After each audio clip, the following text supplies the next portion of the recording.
Tadi saya terbacalah satu lontaran di TikTok.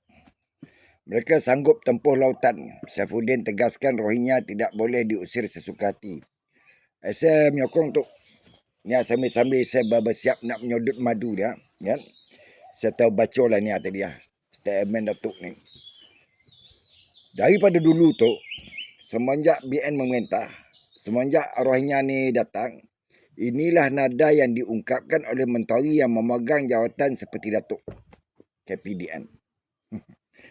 Cuma saya nak bertanya baliklah kan kepada Datuk dan kerajaan yang ada hari ini, apa kerajaan telah buat dengan lambakan pelarian Rohingya ini? Ya, sebab kita tengok dalam media sosial ada hina-menghina, bergaduh, merebut tapak, kan?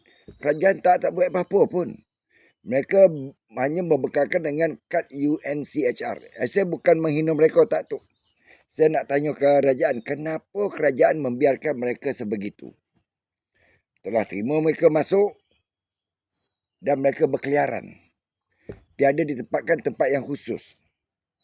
Tiada perbincangan, mungkin tak ada perbincangan dengan UNCHR. Kalau kita berlaku zalim kepada kaum Rohingya ini, satu dunia akan mengutuk kita konon-kononnya negara ketiga ini memperjuangkan hak asasi manusia, tapi pilihan Rohingya ini mereka tak nak. Jadi apa tindakan kerajaan? Ya, saya takut satu hari nanti pergaduhan antara etnik Rohingya dengan penduduk tempatan. Ni saya nak bagi tahu tu jalan yang mudah ya. Yang pertama, hentikan dulu pengambilan pekerja daripada Bangladesh, India dan Pakistan. Yang Indonesia boleh. Sebab apa? Dia sama bahasa dengan kita. Tapi daripada Sanun kita stop dulu. Sebab terlalu ramai dah, berlambak dah ni. Dengan ada permit tak bekerja, dengan pada permit dah mati penduduk Malaysia. Menggunakan nama orang lain untuk berniaga semua. Itu semua kisah semua rakyat tahu tu. Dan jarang pula yang kena tangkap tu dihantar balik. Kenapa kerajaan tidak gunakan warga-warga Rohingya ini yang ada kad UNCHR yang sah untuk bekerja di beberapa sektor yang memerlukan pekerja?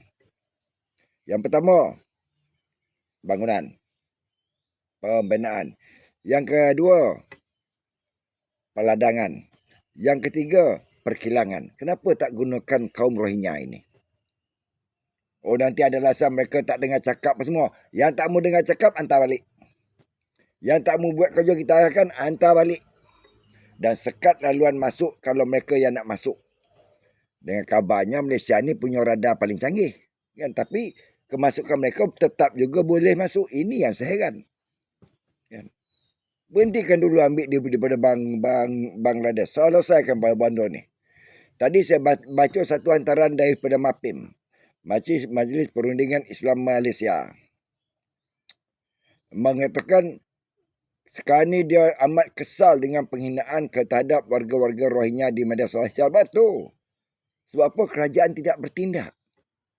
Tidak meletakkan mereka tempat yang khusus. Harus ingat, pelarian Rohingya ini memerlukan tempat tinggal, memerlukan kerja. Sebab anak bini mereka nak makan.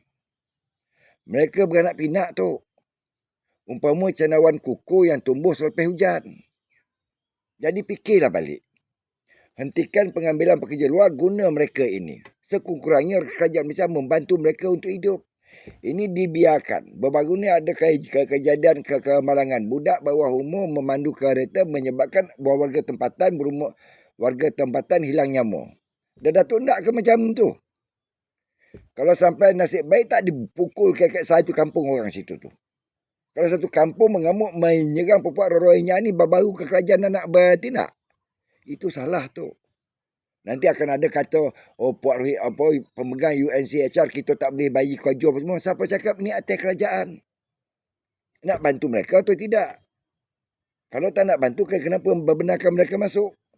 Ini kerajaan harus jawab. Saya bukan pembenci kepada Rohingya, tetapi saya kesal kerajaan gagal untuk menempatkan mereka dalam situasi yang sepatutnya.